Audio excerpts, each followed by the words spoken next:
Locker Room, with all the sports news you need, live.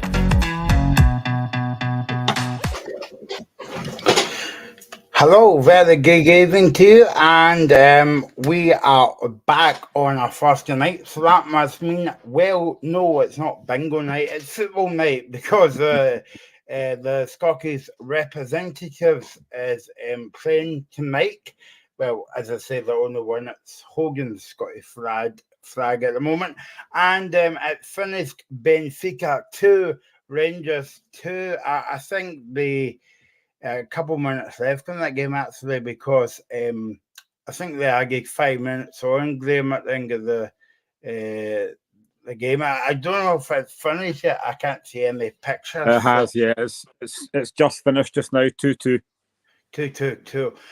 So we're on till 11 o'clock. As I say, that's the dulcet tones of the number one Hearts Supporters Club in Pennycook, Mr. Graham Duffy, and he still doesn't think that was he says it's still a red card by Young on Sunday, but never mind, let's move on. The game's over. We're hopefully joined in a couple minutes by Rangers fan Andy Lowley is coming on, making his debut on the show tonight. It'll be a pleasure to have him on, and get your comments coming in, guys. We're here until 11 o'clock. We're on YouTube and we're on Twitter tonight as well. So there you go. So Rangers 2, Benfica 2, Rangers kicking back to Ibrox next Thursday night. What did you think of the game, Graham? I think if you asked most Rangers fans if they would have taken a draw before the game, they'd have probably said yes. And the way that game's ended up, I think they would definitely take it. They were under a lot of pressure tonight, which I did expect. I thought Benfica started the game really well, but then Rangers get that goal through Tom Lawrence, a really well-worked goal. But after that, I thought Benfica pretty much controlled the game. They had a lot of possession. I thought Jack Butland was really good for Rangers tonight. I thought defence, the Rangers were very good. Then, obviously, Benfica get the penalty, which I know we'll probably get to. I don't think that's a penalty, if I'm honest. And then, obviously, second half is exactly the same. I think Benfica dominate a lot of the ball. Again, Rangers managed to get back in front, though, with a goal from Dujon Sterling, who I thought was excellent tonight. And then Benfica get that goal with the Conor Golson on goal. It's a shame. I mean, could he done much about it? It's a hard one. But do you know what? I think taking a draw back to Ibrox, that's a decent result. And I think Rangers might get the job done at Ibrox. I do think Benfica looked decent tonight, dangerous going forward. Angel Di Maria was very good on that right-hand side. He caused problems all night. But, yeah, it's a decent result for Rangers, I think. A draw is a decent result. Would it be fair for me to say if Rangers get through, Graham, they could thank Jack Butland, because I thought he pulled off some brilliant saves tonight. Yeah, I thought Butland was excellent tonight. Made numerous really good saves, especially first half as well. I thought he was excellent tonight. But to be honest, I thought Rangers defended very well tonight. I thought Dujon Sterling was really good. You know, John Suter was actually decent tonight. I know he gives a penalty away, which I don't think is a penalty. But I thought Rangers overall defended well tonight. And like I said, I think to get a draw against Benfica away from home in the first leg, I don't think that's a bad result. And I genuinely think go back to Ibrox, Rangers will fancy that. And as promised, as ever, we are making his debut on the show tonight in a big European night, and I'm happy that he's here to look back over the game. Andy, how are you? Evening, lads. Thank you very much for having me on. Look forward to coming on tonight, you know, and obviously more so that it's been a positive result. It might be a wee bit easier to talk about. But, yeah, keeping well. At times it was hard to watch. A few nervy moments, but you know, we dug in, defended well on most occasions, out with the brain fart from Conor Golson towards the end there. But no, I thought we performed well. We were a wee bit leggy in the second half. I thought sat back a wee bit too much, but you know, 2-8, as Graham was just saying there, take the game back to Ibrox, and with a crowd and stuff next week, you never know what could happen, and we have to take our chances next week. I think the big question for me, Andy, was like, because how would Rangers bounce back after Saturday? And I thought they bounced back well. The first 10 minutes of the game, I thought Benfica kicked the game off very well. But I mean, I would say, if you say to you or your fellow Rangers fans, if you get out there away with one each, two each, so even a 1-0 win, you would be quite happy about it. And I mean, millions of times that we said on the show, Andy, that personally speaking, if your team's in the Champions League or the Europa League or whatever, you prefer the second leg to be at home because you know what to do. Yeah, I get what you mean in terms of people might have a preference of your team being home second leg. You know, as you've said there, Michael, we're sort of coming off a bad result from the defeat against Motherwell at the weekend, so it was needing a big lift and a big effort, and given, you know, going away to Benfica, who are a very good side. We've played them before, and if your people might remember back in the away game when we played them in Portugal under Gerrard, with a terrible start with a Connor Goldson own goal, funny enough, in that game. And we ended up getting a draw there, and also at Ibrox as well. But you know, with chances to win it, perhaps in the first half as well. But it was just sort of, my only criticism tonight would have been, we backed off too much, and I get you have to defend at times, and you know, a wee bit more away from home, but we did set in too deep at times and invite them on to us. We were very cheap giving the ball away at times as well. And that might have been down to the tiredness. You know, Lundstrom looked a wee bit leggy towards the end. Diamande as well, who put in a great shift, by the way.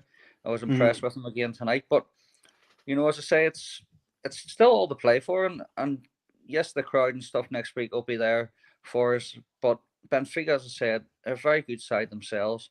A few game changers, Di Maria, Rafa, and other guys like that throughout the team that can make the difference for them. So it's still all to play for both sides. Thanks for watching on YouTube. We've got the Hathaway Scumberley comes in to say that I always hope our Scottish team are successful in Europe, and I suppose that's the same for me and Graham tonight. We always like to see our Scottish team doing well in Europe as well. I was just saying to Graham before you come on, if Rangers get through the tie, what you're hoping for next week at Ibrox, Andy. And I think that would be important with 50,000 fans behind Rangers for 90 minutes. Would you look back at the game and you would say thank you to Jack Button, because I thought he was the man of the match tonight for Rangers. Yeah, again, Butland, he was very, very good in what he had to do. Did he have a big lot to do? Probably not overly in terms of clear-cut saves, but the one in the first half, if you remember, where it sort of dropped into his hands, and I was just waiting for the net to bust with their player to head it in. But Butland, he's very good. Obviously, goalkeepers need to be good at what to do, but he was very good at what he done tonight, you know, and even in terms of his leadership and stuff at the back as well. I thought he was very well played tonight. Unfortunate with a penalty incident, you know, you'll maybe come on to that, but doesn't clip off Suter's head, perhaps, but body position and all this here nowadays. Who knows what's a penalty? Nobody knows anymore. I would say slightly harsh, but I understand why it was given as well. But Butland he did, you know, he's unfortunate at the penalty, but he did play very well tonight and what he had to do. And then Benfica played, you know, Skarkig the game well, 15, 20 minutes. And then classic Rangers went out the field and scored by Tom Rollins. You must have been happy about that. Yeah, it was. You know, we rode our luck, as you do at times in European games away from home, especially knockout stage. It's going to be cagey. So we were sort of not backs to the wall first 10, 15 minutes. We sort of stood up tall to them, defended well. So counter attack, great ball in from Diamande, and Tom Lawrence was there to put the ball away with a very good positional header. So, I thought the 2 goals we scored tonight were very well worked. Counter attack, as Rangers have done over the past lot of years away from home, they sort of have done well and on the counter attack. But again, on the other side of that, at times we do switch off and get caught out ourselves. I haven't spoke to you for ages, Andy, and I just wanted your comments before we talk more about the game. What about the manager, Philip Clement, or as maybe some of the people in Glasgow would say, Big Phil? A decent manager, the right appointment. I think it's going in the right direction at the moment, Andy. Yeah, I'm not sure why you haven't spoke to him in a while, but perhaps that's not a bad thing for yourself.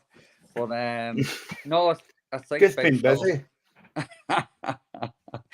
I think Big Phil or Philippe Clement, whatever you want to call him, yes, he's a good appointment.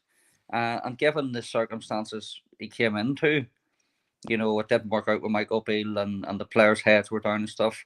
I've said to a lot of fellow Rangers fans in the past few weeks, Clement he's installed a bit of belief in the players. Just saying like simple things, probably as go out and show me what you can do and believe in yourselves. And I think that's come to show from a lot of individuals, Lundstrom, Tavernier, even Dessers, as well, and a couple of other players like Yilmaz as well. I like Clement. He seems to be a good manager.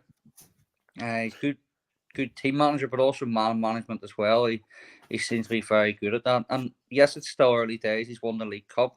We're in a title race. We're still in the Scottish Cup up to now, and also the Europa League. So plenty to play for, but still early days, and he's done well so far. So, from my opinion and a Rangers opinion, long may that continue. Graham?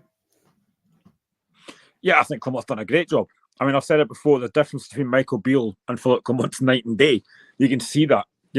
Philip Clement's getting the best out of that team, which Michael Beale just never did. They're playing with confidence. Obviously, they were beaten on Saturday by Motherwell, which was a big shock. But they've come into that game tonight, and that was a difficult game tonight. Benfica have been on a particularly good run. They were beaten 5-0 at the weekend there, but it's still a hard game. You still got guys like Angel Di Maria there, who's been around for a while. They had the guy Neres in midfield who looked really dangerous as well.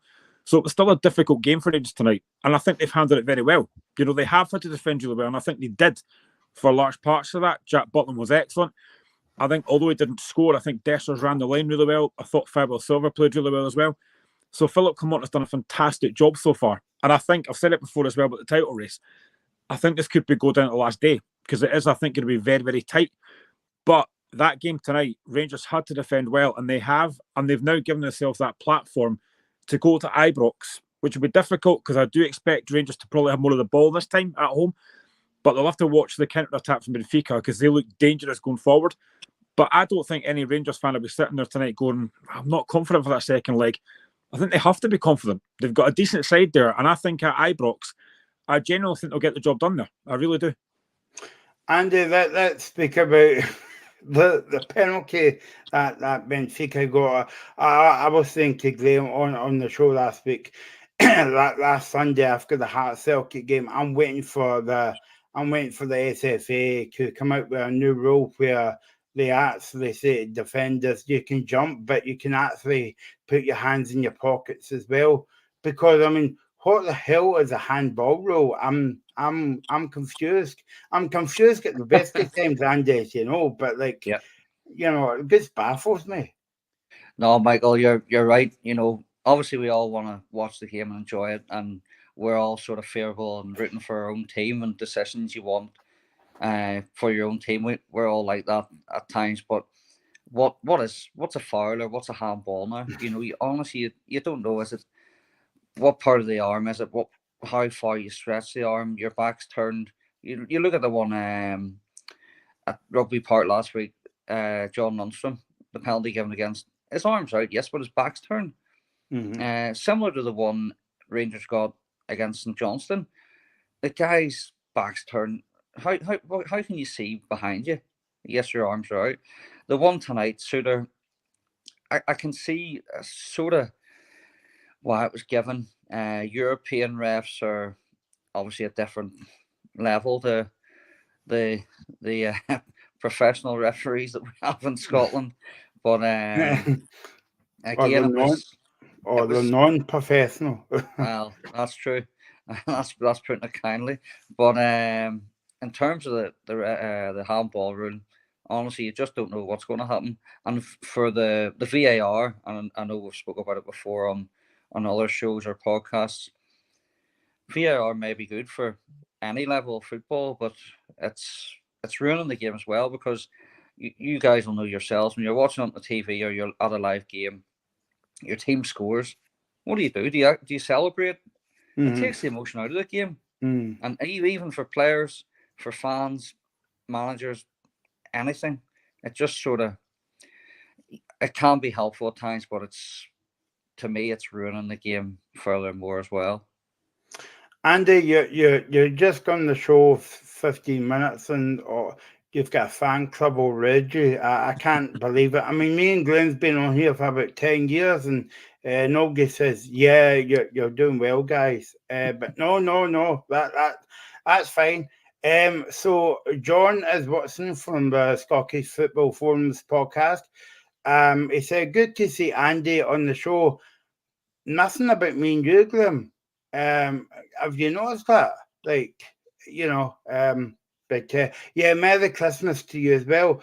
Hasley Scumber was saying that if it stops the ball from being a something penalty, and John, this is the last time I'm going to mention your name, John, by the way. No, I'm only kidding. He says on YouTube, what do you think of the anti-Jackson, the changes system on VAR? Oh, no, don't tell us that. That's bad news. So there's going to be more challenges in VAR. I mean, I said to Graham the other week, and I don't know about you, but football's turning into American football with all these kind of rules. Yeah, and in all honesty, lads, football is being ruined throughout many different things. In my opinion, of course, the VAR, the stoppages of the game, even the talk of that blue card sort of thing, and I don't think that will come in. But how do you work that sort of thing? In terms of, like, for instance, if a goalkeeper was to get sin bin, do you stop the game or do you sub a goalkeeper on? Just the amount of things that's coming on now, and as you've just said there, in terms of American football, it is becoming like, you're going to start showing out advertisements every time there's a handball or a foul or whatever. It's bizarre, absolutely bizarre. Graham, where do you stand on the handball rule? I know you said it wasn't a penalty. Yeah, I mean, I don't know why. And to be honest with you, I don't know why they took about 3 or 4 minutes to come up with that decision. I'm generally getting sick of the handball rule. I really am getting sick of it because it's just annoying now. Because it's every week and it's just so inconsistent. I mean, what's going to happen now before every game? You're going to get players basically getting a rope tied to their hands to stop them actually doing anything. I mean, seriously, it's getting ridiculous now. I mean, players, you cannot jump physically with your hands by your side. You have to jump with your arms out. Now, tonight, the one for John Suter, it hits his head first and comes off his arm. I don't see how that can be a penalty. I think it's very harsh. But this is the problem. Again, it's not just Scotland that's moving again tonight. It's just so inconsistent because 1 week you'll get a penalty for that, but the next week you won't get it. That's where the problem lies. There's no consistency. And that's what's got to be sorted out. We talk about it all the time on here. I'm sick of saying it, but the one thing that's got to get sorted out with VAR is that handball rule. Now, I don't know what they're going to do about it because it's every single week. I said it on Sunday after the Hearts game. For me, the penalty for Celtic wasn't a penalty, but the penalty for Hearts wasn't a penalty either. What's the what meant to do there? It comes off his own teammate and hits his arm and he's not even looking at it. I mean, what can I want to do with that? It's just, honestly, it is killing the game. It really is. And they've got to do something about it. And again, I said on Friday, look at a couple of incidents already this season. And I'll go back to it. look at St Mirren St Johnstone last week. Ryan Leake has his hand out, his arm up. It's a handball, doesn't get a penalty. And then the most obvious one is the Hibs Aberdeen game that I mentioned on Friday as well, where Nicky Devlin, I think it is, actually puts his arm into the ball and there's no penalty. So it's just so inconsistent and it's getting worse because genuinely nobody knows what it is. Nobody knows. And I've heard people say that referees know the laws, but they don't know the game. And I agree with that because it's getting ridiculous. Andy, John came back in the chat. By the way, I was only kidding on, John. You can come in a few times tonight. Right enough, one more.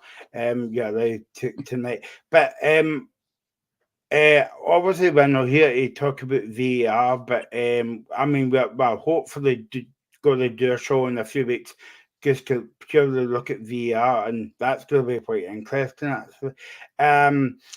So I'll ask you, I'll ask Andy and Graham this. What has to be improved what has to be improved by using VAR in Scotland? And I mean, I think I'll stack it by saying that we all go to football games, whether it's working or supporting your team. But do you not feel that when you go to Ibrox, Andy, the fans' experience are getting taken away a wee bit because you're paying good money for, I don't know if you've got a season ticket or just go game by game to Ibrox, but when they make the penalty decisions or a free kick, you actually don't see it. So like you're dependent on somebody to text you that what's in the game in the house, texting you on your phone and say, oh yeah, that's what happens. Because when you're in the stadium, you don't know what's happening because all you see is a big sign saying VAR check for a foul on a penalty. And then 10 minutes later, they then pull it back and say, oh no, wait a minute, it might be a foul or it might be a penalty, you know. So, but the fans are missing out again, Andy. I absolutely agree with you, Michael. Yeah, I'm a season ticket holder at Ibrox, so I do get the most home games. Again, the VAR, it's a frustrating thing. It's frustrating to talk about as well because it impacts everybody in terms of the teams. As you just said there, you're just watching on a screen and waiting for the call or decision to be made. And you honestly don't know what's going to happen. And if you look at rugby, you know, it's going to the TMO at the VAR system of rugby. You can, on the TV, yes, you can hear what's being said. Obviously, at the stadium, you can't. But the decision is then shown on the screen. So why is the decision not shown, or you know, the looking back of the replay that the referees are seeing, or the VAR guys are seeing? Why is it not shown on a big screen at the game? You know, live at the game. And I know some stadiums may not have screens or whatever, but even you know, something has to be done about that because it absolutely takes the whole enjoyment out of your team celebrating a goal or a potential penalty or a red card or whatever it may be. I get that in football, and this is just my opinion, in football you may be influencing the referee's decision if it was to be shown on screen. But again, it clears a lot of things up. And as Graham was saying there a few moments ago, the key phrase is the lack of consistency. You know, it's a handball tonight. Is the handball tomorrow night in a game or a handball next week when it's the same sort of thing? And again, it was the penalty tonight or not? Again, I'm not sure. I'm taking the Rangers hat off. I honestly wasn't sure. John Suter's arm is out when he goes to jump, but how do you jump with your hands by your side? Unfortunately, you can't jump that high. Yeah. But no, it's baffling, some of the decisions, and you know, referees, and I know in Scotland they're not the best. People make mistakes in all walks of life at their jobs, including myself. But you know, what is relying on it, or what lies, you know, what the outcome may be for that decision. It could cost your team a goal at the end of the season, a goal difference, 3 points, 1 point, whatever it may be, 2 points, or a sending off. You just don't know. It's just so inconsistent, and that's what needs to be cleared up. That's a good point, Andy's made, Graham, about like if you take Celtic, Rangers, Hearts, and Hibs. I'm thinking about Motherwell. They haven't got like a big screen up and saying VR check for handball. They are only relying on the PA announcer to say, "Oh, it was a VAR check on the handball rule." And also, what I've been saying to you, Graham, on many occasions, if me and you make millions of mistakes, and Andy, well, I make mistakes every day, you know, and I'm still in the job, you know. But we'll leave that one there. But That's if just we a choice of your team you support, though. Packet Thistle. Well, Yeah, Queen's Park. Yeah, I forgot that's my second team. But like if we make mistakes, we would get a P45 or out the go and stuff like that. But these refs are making mistakes. They're getting paid well. They're getting I don't know how much they get paid, but they get paid at a fair whack every week, and they're still on the job and they do it week in, week out. And they don't get challenged about it, Graham. No, and I think as well, yes, referees make mistakes. We're all human. But the big issue that I've got is how can you still make a mistake when you've got a screen in front of you? Yeah. You can't make mistakes when you've got that screen there. It shouldn't be that difficult. And again, the biggest problem for me as well is it just seems to me that VAR, and again, it's not really VAR that's the problem, it's the officials that are the problem. VAR's a technology. But the problem for me is that they scrutinise every single thing. Like, that's why games last so long now, because they're looking at every little thing to try and chalk a goal off. The offside, if it's like a millimetre, like some of these hairlines offside, it's ridiculous. I mean, generally, they've got to get this a lot better, but it isn't VAR that's the problem. It is the officials that are using it, and they're still getting things wrong. I mean, I've seen numerous times this season where a referee's been asked to go to the monitor, and there's probably been maybe once, maybe twice that he's not changed his mind or that he's not stuck with his original decision. I just think the officials that use that VAR room or use the VAR are calling the referee to monitor far too many times. And it takes too long. I mean, you see them with their finger in their ear and you're thinking, oh, what is it now? Like, even on Sunday for the Hearts game, like, don't get me wrong, I was delighted that Hearts got a penalty. But I don't know what it was for. Nobody did. He's got his finger in his ear and you're going, what's the wait? What's the hold up? It just takes too long. And I've said it again. Something that I would love to see, and I know it won't happen, but I've said it numerous times before.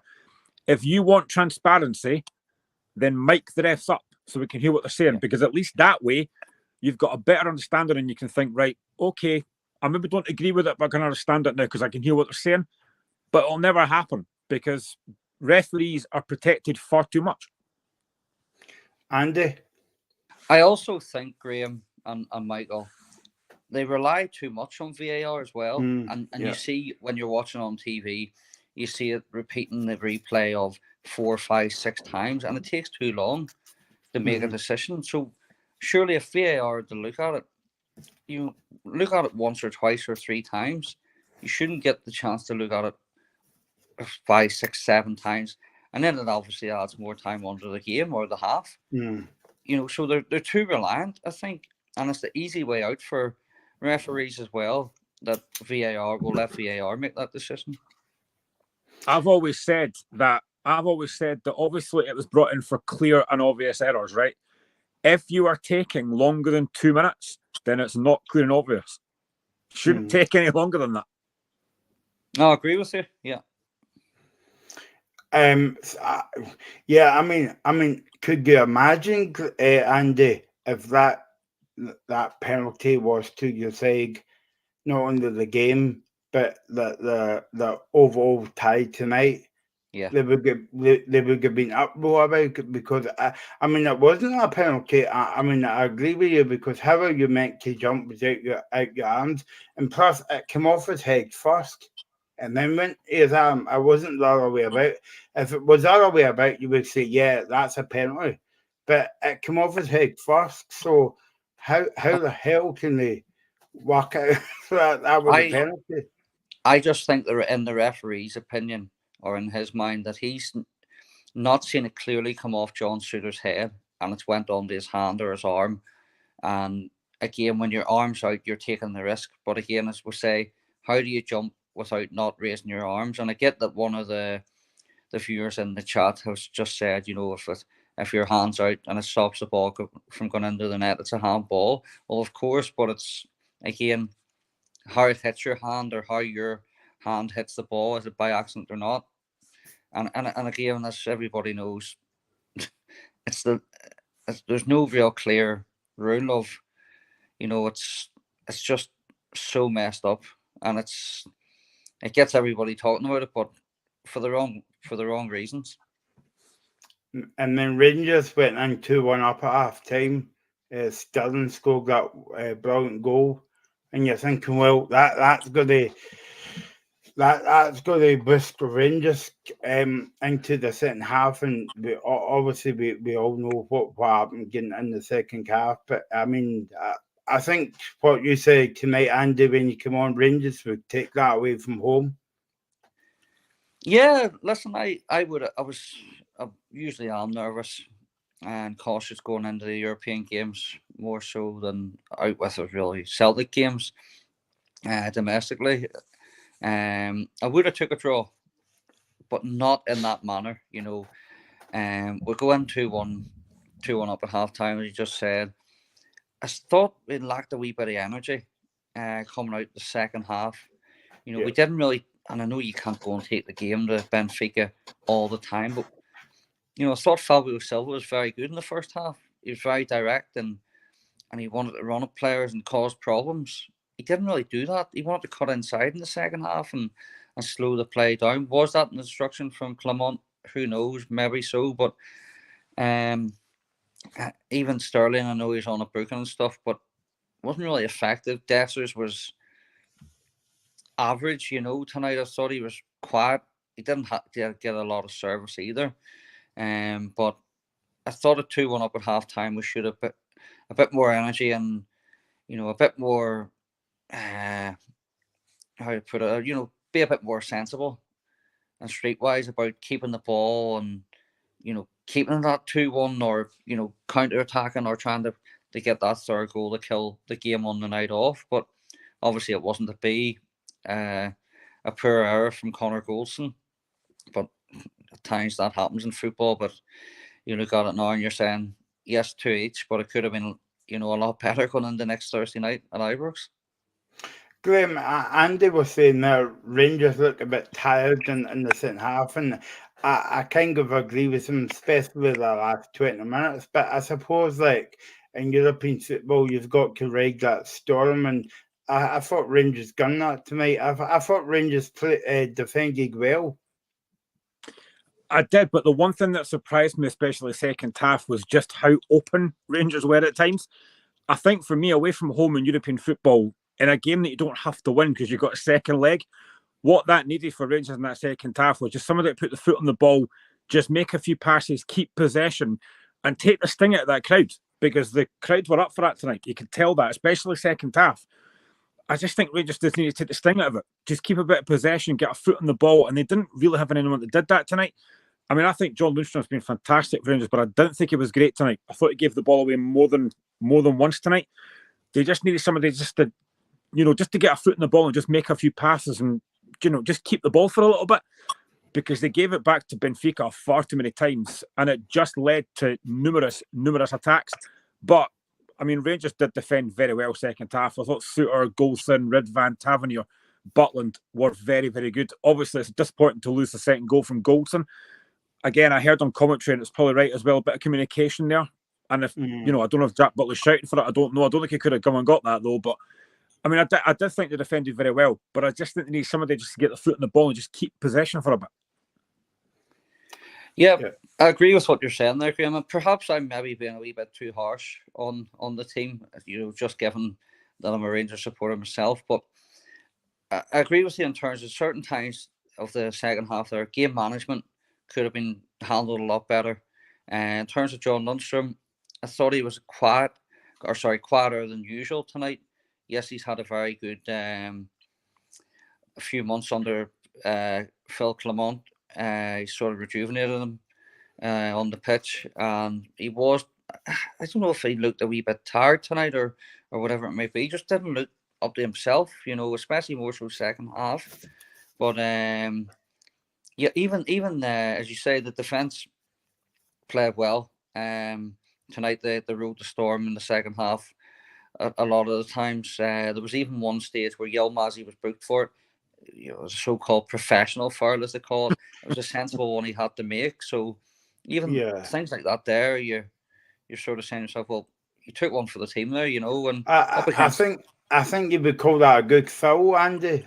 Yeah, if there's such a thing, but yeah, for your own team, yeah, you would call that a good foul. But even up against a World Cup winner and a great player and Angel Di Maria, I thought he coped, very well, because Yilmaz has come under a big lot of criticism since he came to the club, a big transfer fee, so-called lack of height and physicality in Scottish football. To me, he's worked his way into the team and he's deserved his place in the team, and he's good enough, to start at left back for us.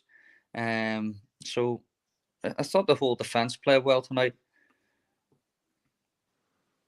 Yeah, I suppose that you're going to get that, Andy, when you're going away from home, that you've got to ride out that storm, because it's not like, no offence, but it's not like you're going up to play Ross County and Dingwall, where you would have lots of the ball and all that. But in European football, it's something different, especially away from home as well, Andy. No, I agree with you. You do need to take your chances when you get them, which we obviously done twice tonight. We missed a couple of chances as well. We didn't really test their goalkeeper, I thought, in the second half. Yeah, no. But next Thursday night will be different. Perhaps we might try and take the game to them a bit more. But as Graham, pointed out earlier, we need to be cautious with Benfica, on the counter, and they are dangerous going forward. There's some very, very good players there in the forward areas. Yeah, Graham, it's going to be a different game. As I said, you front Ibrox 50,000. I'll come to Andy about the time, 5:45 on the Thursday night, because we spoke about that on the show a few weeks ago, Graham. But again, it's getting to TV and UEFA as well.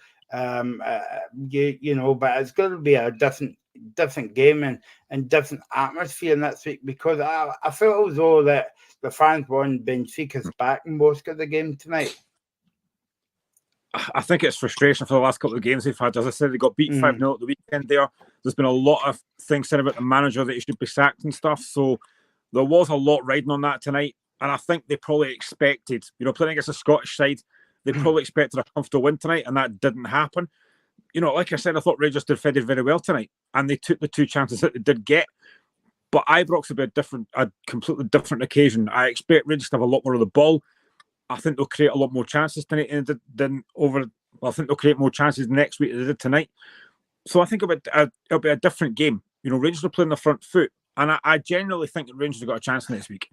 And I think if they can get an early goal, then that would actually help as well. It would get the crowd really on their side, and it might just think, Benfica might to think, oh, we've got a really hard game here tonight.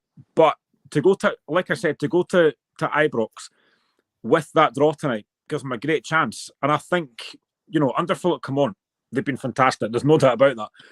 And I think the one thing I wanted to ask Andy about, because it's been talked about numerous times, is the fact that, now I know as a Hearts fan, I'm delighted that you didn't get him, but there was a lot of talk in January about Lawrence Shankland. And I did say at the time that, to be fair, Dessers has done well. I think he's got 17 goals this season. But what's your thoughts on Dessers overall? Are you impressed with him, or are you still not quite sure about him yet? Because there's times he looks really good, but other times you're just not sure about him. What's your thoughts on him? Yeah, Graham, that's a very good question. I like the big lad. I think he does offer certain things towards the team. He can be frustrating as well at the same time. Obviously, he's scored goals and he's proven that, that's been shown. He can be a wee bit of a tough one to handle for defenders at times as well. But in my opinion, as I say, it's frustrating at times, and the reason I think is he does the hard things, he does some of the things. It's hard. It looks hard, and then the simple things where he's through on goal, you take one or two touches and just get the shot away. He slows things down or whatever. Even tonight, at times there was balls when he did get the service into him, like in turning or whatever, in other games, turning defenders. Kamar Roof, who we know he's had his injury problems, came on, and one of his first sort of instances in the game was to take the ball in his body and turn. Dessers doesn't really offer that a big lot, and as I say, it's frustrating at times, but at the same time, he does offer you goals as well. But again, we can't just rely on Dessers. We need other players to chip in, especially in the forward areas, with goals. And if you had asked me in the summer, would I have took Lawrence Shanklin from Hearts? Yes. If you asked me in January, would I take him then? As I said, yes. And I'd probably say yes in the summer here again. He's a good player. He's a valuable member of the Hearts team, as has been shown since he's been there.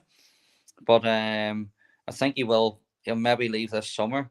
Who it may be too, I don't know. I'm not sure if the Rangers could afford his value, because it looks as if he's going to walk away with that golden boot in Scotland, or the top goal scorer award in Scotland this season, and rightfully so, because he's had a great season up to now. I think you also forget as well that Rangers are missing Seema, who I thought was fantastic until he got injured. And as much as Rangers have been very good, they've had a good season so far. Seema was brilliant. So I do think Rangers have missed that threat going forward. When he comes back, he'll just add that extra dimension to Rangers, I think. I don't know when he's due back. I don't know if you know, Andy, if he's due back anytime soon. He's back and he's doing like gym training, gym work. So when he's back, he could be back April, but again, will he be up to speed to play? I'm not sure how far it'll take him to get back into the way of match fitness and stuff like that there. But he was on a good run of form and a goal threat as well when he was fit. But again, that's like quite a few of our players, as I just mentioned, Kamar Roof as well. We've been unfortunate with injuries over the last lot of weeks or months. And listen, that can happen to any team. Celtic have had that, other teams have had that in Scotland. It's unfortunate, it's just the way football is. But, we've lacked a wee bit of extra quality or final quality in the forward areas. And, missing Seema, Danilo, who came for a big fee. He's been out injured for a while. He's not really got to show what he's worth. Matondo's out now. Campbell's out. McCausland obviously was on the bench tonight, but how fit he was, I don't know. So, yes, we're down in numbers, and coming to the business end of the season, when you're in 3 remaining competitions, you've got to have everybody pulling their weight. And again, I think Clement, if you listen to him, people, pundits asking before the game, you've made 2 changes, 3 changes, can you tell me why? And as he's just been basic with them and just said to them, you have to go game by game, because as the old stupid saying is, it's one game at a time, and it has to be taken that way, because you just don't know who's going to be fit. If there's niggles or injuries, you can't plan ahead. You have to just take it game by game. As daft as that sounds, that's the way it has to be at the minute. I was speaking to a couple of Rangers fans, Andy, and obviously it's not a biggie, but like 6:15 on the first night for the last 6, the round of 16 in the Europa League. Now I've heard of 6:15 kickoffs in the group stages, but never in the last 16. I mean, that won't be a big issue because there'll be 50,000 fans there next week. But it's a weird kickoff time for a big game like that. I think when I first heard it, Michael, I thought to myself, well, it is weird. I had a thought, and I don't know if this buys into it or not. I just thought sort of because Brighton's at home next week, Aston Villa are at home next week, West Ham and Liverpool. So has UEFA had a sort of say in teams who will maybe get a preference that will be on later at the prime time viewing for Europa League or European football. Who knows? But listen, it doesn't matter what time you play the game at. The fans will be there, as everybody knows. With your loyal fans, you know, the likes of the big games. You'll be there as well. So I'm going over to it myself. I'm looking forward to it. So yeah, it should be a good game as well. You know, again, I think it'll be very open, but again, in terms of the kickoff time, it's probably not ideal for the fans who are attending and having to take days off work or finishing at half days, and then traffic wise getting from work to the game and stuff. But it's just unfortunate. But that's football nowadays. It's modern day football. There's games played at any time of the day or night. There we go. There we go, Graham. Andy must have been listening to us on the show, because at least about once a week we talk about TV, and I know that there's other teams in Europe down south, but yet again, Graham, Rangers are playing a big game. It's only a weak team for Scotland, so put them on first. It happens every year, but I do think they do it in the Champions League as well, where like certain teams play at 8 o'clock and the next week they play at a different time. They do it all the time, so it's probably, I understand how they've done it next week, because obviously Rangers with the late kickoff today, they're the early kickoff next week. It does happen all the time, but I suppose it maybe isn't ideal for Rangers fans. But like Andy says, Ibrox will be bouncing next week. There's no doubt about that. It doesn't matter what time it kicks off. It'll be absolutely bouncing next week. And I think it has to be, because it's a big game for Rangers, but they've got big games to come. I mean, on the back of this game tonight, they've now got a really difficult Scottish Cup game at Easter Road. They've not got a lot of time to prepare for that. So that's a difficult game to come as well. And then obviously they play next Thursday, and then they'll be playing the Sunday again. So they've got difficult games to come. I mean, for you, and as a Rangers fan, obviously you're delighted to be in these competitions, but would you rather not be in all these competitions, because you don't have a lot of time then to prepare for the next game? And obviously you've got a league title to try and win. So is it ideal that you're playing all these games in such a short space of time? Obviously, it's not ideal playing games in a short space of time, but you know, if you want to be successful and you want to be in these competitions, it's the only way it's going to be. And yes, as I said, and I'm not making excuses, we've had injuries and we currently have injuries, but you just have to regroup and get the best out of the squad that you have and give everything in every game, because as I say, if you want to be successful, get as far as we can in Europe, or you know, winning Scottish Cup or winning the league championship, you have to just take it as one game at a time, try and win the game and on to the next one, and forget about anything else. Because in my opinion, the main priority, and I always say this, is the league championship. And this season it is absolutely crucial, given you know, the way the Champions League and stuff is going to be next season, the way it's set up, and the financial gain for whoever it may be that does win the league championship in Scotland this year. So yeah, obviously you want to win games. You know, at Rangers, it's vital to win every game. So, you know, if that's in Scotland or in European football, and even given against the big opposition in Europe, you have to be putting in a big performance, regardless who that is, home or away. Good evening to our Dundee fan watching on YouTube, Gregor. Hopefully you're well, mate. And I don't know what you're up to this weekend, because your team's on not in the Scottish Cup, but we'll still be on tomorrow, so you can watch us as well. Before we come back to the game, Andy, I just wanted to talk to you about Kemar Roof. Now, I know he's injury prone, and like, I know you would know better than me and Graham, but like, does he frustrate you at times? Because I would feel if he was a fit Kemar Roof, he would be in that team every week, because he can score goals for Rangers, as we see in the past. And I mean, he came on tonight, and he came on for the last 50 minutes, but he won a foul or flooring as well. So but I think his all round game is quite good. But does he frustrate you, the amount of injuries that he picks up?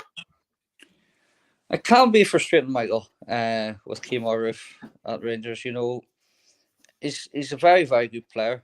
Personally, I think he's the best striker at the club, and that was even my opinion whenever Morelos was at Rangers. His all round gameplay in the forward area, holding up the ball in the air, scoring goals from his own half or penalty box striker or whatever it may be, winning free kicks or throw-ins or whatever. He's a very, very good player. It is frustrating. It's unfortunate the way the record has went for his injuries, but I think if Kemar Roof was fit all the time, he would be playing at a much higher level than us, and that's the brutal truth. And given his injury record at Leeds and other clubs, Anderlecht, I think he was at as well, he's just been hampered with injuries, and again, that's probably why he's been in this sort of bracket that we've went and looked towards that sort of player. And listen, at times when he's on his game, he's a very good player, but it's how many times is that a season, and you can't keep relying on that.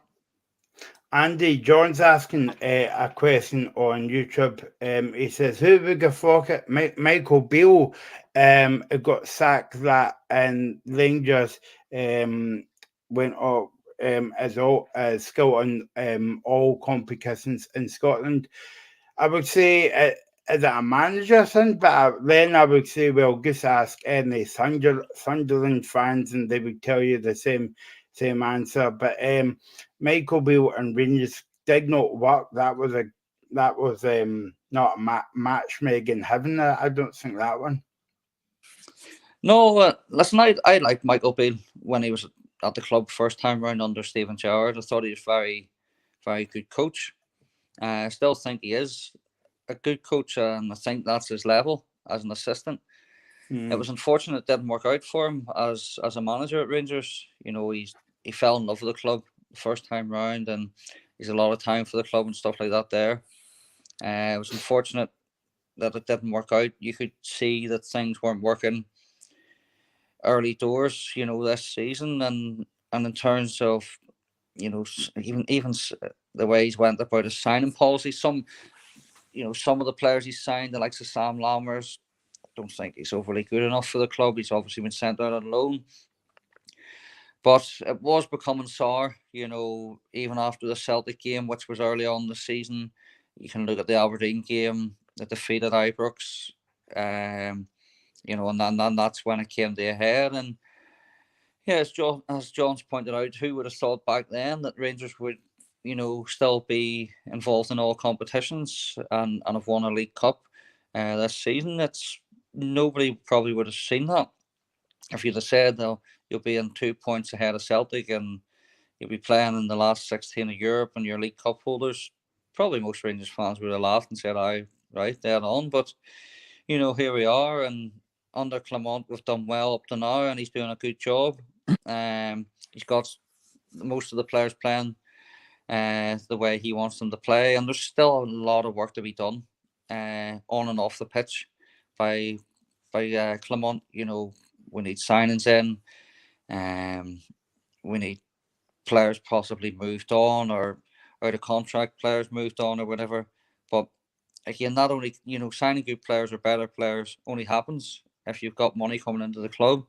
And in my opinion, how that happens is by going and winning the league championship this season and getting the European money, as well that comes with that. But there's a lot of football still to be played for Rangers, but also for Celtic as well. We're both in the title race. It's 2 point gap. It's very close. Still 2 games to play against each other, and other teams will dictate where that league title ends up as well. And before the split, and even after the split as well. So exciting times for Rangers now, but football changes very quickly, as we all know. Glenn, we've got a few minutes left on the show, and don't forget, we're back on tomorrow between 5 and 7, and also Sunday night we're on the night shift, as somebody said, between 7 and 8, looking back at the Rangers Hibs game and the Celtic Livingston game as well on that game. And before Graham says that, no, we're not on a Monday night between Morton and Hearts as well. Because Graham didn't really want to do a show on Monday. No, I'm only kidding. I might just do it myself anyway. So, let's recap on Benfica 2, Rangers 2 before we close the show tonight, Graham. And I suppose, like, if you gave Rangers a 2 score before the game tonight, they would get bit your hand off, especially away from home, Graham. Absolutely. They definitely were taking the draw before the game, and they gave themselves a great chance going back to Ibrox. Said it earlier, they defended very well. They took the 2 chances and they got them, but you've got to give defensively a lot of credit to the back 4 plus Jack Butland, because they were excellent tonight. Benfica will be going to Ibrox now. I don't even think they're going to be favourites now. I think Rangers have to be favourites now. They've got a draw tonight. They're at Ibrox next week. I think I'd make Rangers favourites for that. And I genuinely think they've got a great chance on this. I really do. I think if they can get an early goal next week, the crowd will be right behind them. So I think Rangers have got every chance to get through that tie and then progress. I don't think they're going to win the Europa League. There's better teams in that. Liverpool, for example. Bayer Leverkusen is in that as well. So there's better teams in that. But Rangers could easily get to maybe even a quarter-final, semi-final, which would be a great chance for them. But like Andy says, take it one game at a time, but I think they'll get the job done next week at Ibrox. Andy, games like that away from home, kind of like 2 each, and obviously you went to the final a few seasons ago as well. That gives you it gives you finance, but also it gives a team confidence as well. No, it does. It does indeed. Getting far in Europe, it's a big thing for any Scottish side, and obviously I've just mentioned we got to the Europa League final there a couple of seasons ago. Heartbreaking for myself and Rangers fans to obviously not win it. But as I've said, and I don't want to contradict myself, one game at a time. But yes, it would be fantastic to win the competition. It's probably highly unlikely, given that Graham said the quality sides that still remain in the competition. But you never know what can happen. But one game at a time, and we'll see what happens on Sunday. On to the next one. It's a tricky one away at Easter Road, the Hibs, and then obviously you move on to the next game after that there. But still a lot of football to be played.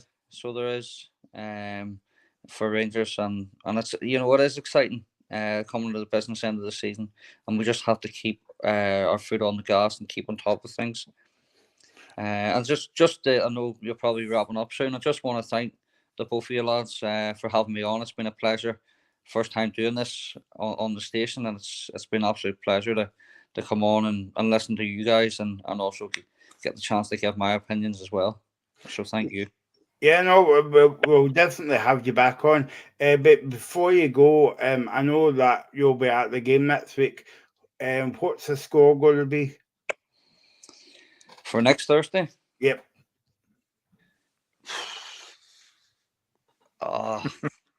Don't sit on the fence, Andy. Come on, don't sit on the fence. I would only break it if I sat on the fence. I'm going to guess 1-0 for Rangers.